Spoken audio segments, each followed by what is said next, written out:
Hi, in this video I'm going to show you how I use Blueletterbible.org. Blueletterbible is a website. You can also download this as an app to your phone, and it is totally free of charge. This is a very good tool for researching the Bible in its original Greek and Hebrew and to see various translations. In this video, I will show you how I use the internet version on a computer. Now, when you type blueletterbible.org, you will come to a starting page looking something like this. From here, I go to the Quick Nav button. And from there, I can choose what Bible book I want to read. Let's say Romans. And then I can choose which chapter. And then we come to a page looking like this. And now we can start our study. But before we do that, I just want to show you that we still have this Quick Nav button at the top, so we can always go and change books and chapters. We can also use these arrows to change chapters and books. Of course, there is a lot more to discover up here, but for now I will just show you what I normally do, and what I normally do is to switch between translations. And here is a button to do that. For example, I might want to choose the NASB translation, which is one of the biggest translations out there. This translation, along with the King James Version, are actually the only two versions that are directly linked to the Interlinear Bible, the word-by-word study, which we will get into now. So, now I have chosen the NASB 95 translation, and now we can go into this verse. I do that by either clicking the verse number or the Tools button, and they will take you to the exact same place. So if I click here, then the verse opens up and we can now see the Greek. And we see the whole verse in Greek up here, and then we have the Greek and English word by word down here. But before we start to dig deeper into this, I want to show you that there are a number of colored buttons or tabs up here. And I normally only use the first two of these. We are at the first tab showing the interlinear, and then the second tab shows the other Bible translations for this particular verse.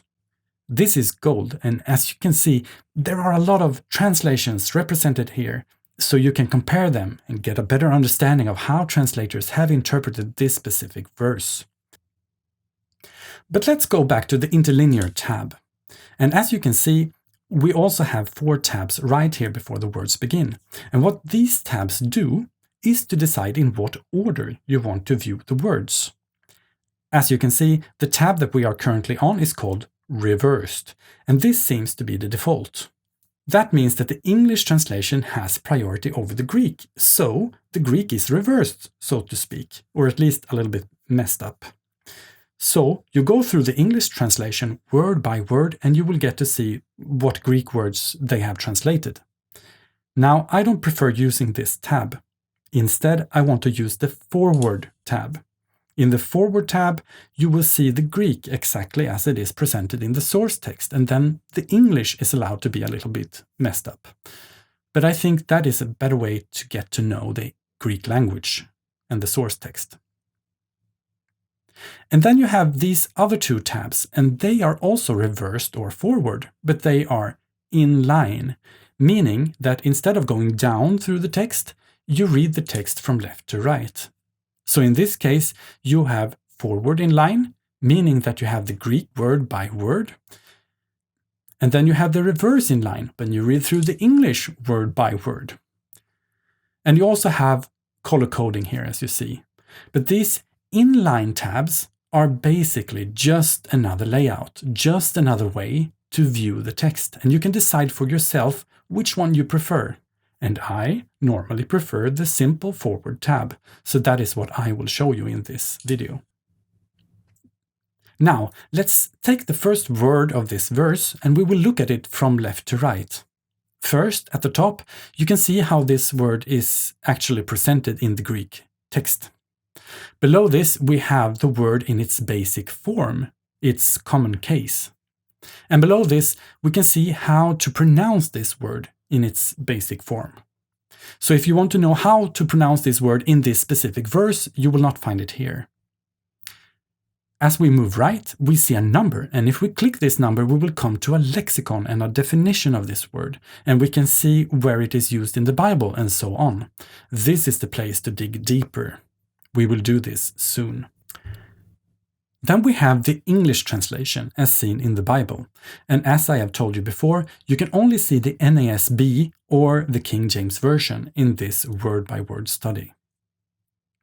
Then we have a speaker, and if we click that, we will hear how this word is pronounced, still only in its basic form. And lastly, we have a bottom that we can click, but even if we don't click it, we will get information about this word. For example, how it is pronounced in this verse, along with some other information. And if we click this button, a bigger information box will pop up and let us dig deeper into various aspects of this word. What we will do now is to go back and click the lexicon number for this word. Now we come to a new page, and we will see the word in Greek at the top. Then we have the transliteration and the pronunciation of this word, and below that we can see what words this specific word is made up of, the root words. And in this case we have 2 root words, and we can click each one of them to go into these words in the lexicon.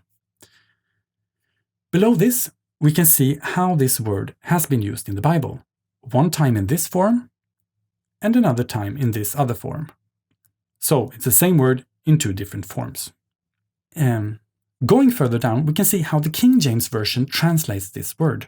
And as I told you, I think this is because the interlinear is heavily linked to the King James Version. Now, for this particular word, this might seem like irrelevant information, but for other words, it might be very interesting to know in how many different ways they translate a word. And this becomes an indication for how other translations do it as well.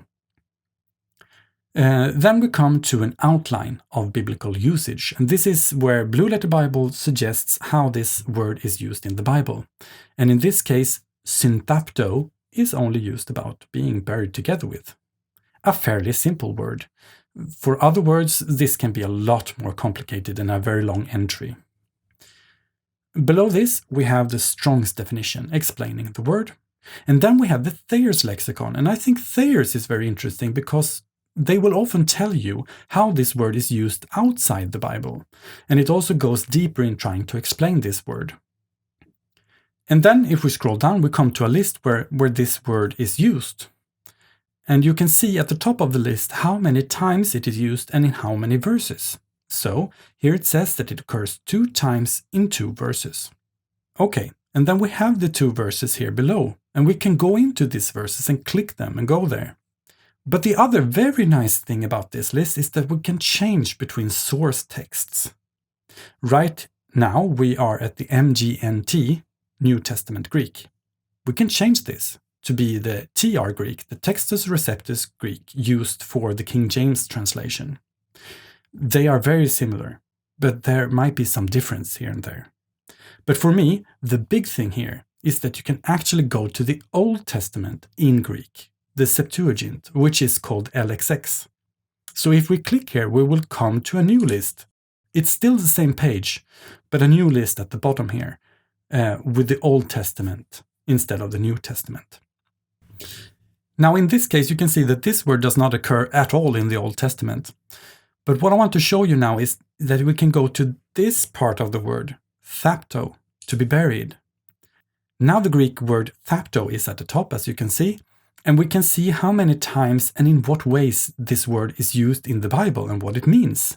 So here we have all the different forms of the word used in the Bible, and then we have the lexicons and the explanations of this word. And if we go to the bottom of this, we have a list. And now it's interesting to see the Septuagint because there are a lot of occurrences of this word, and all of these occurrences talk about burying a dead body. So this word is not really used metaphorically or figuratively, and that is interesting to know when trying to understand what Paul means when he says that we are buried with Jesus in baptism. But anyway, this is how I use Blueletterbible.org. I hope that this video has helped you because I really do love this tool. God bless your Bible reading.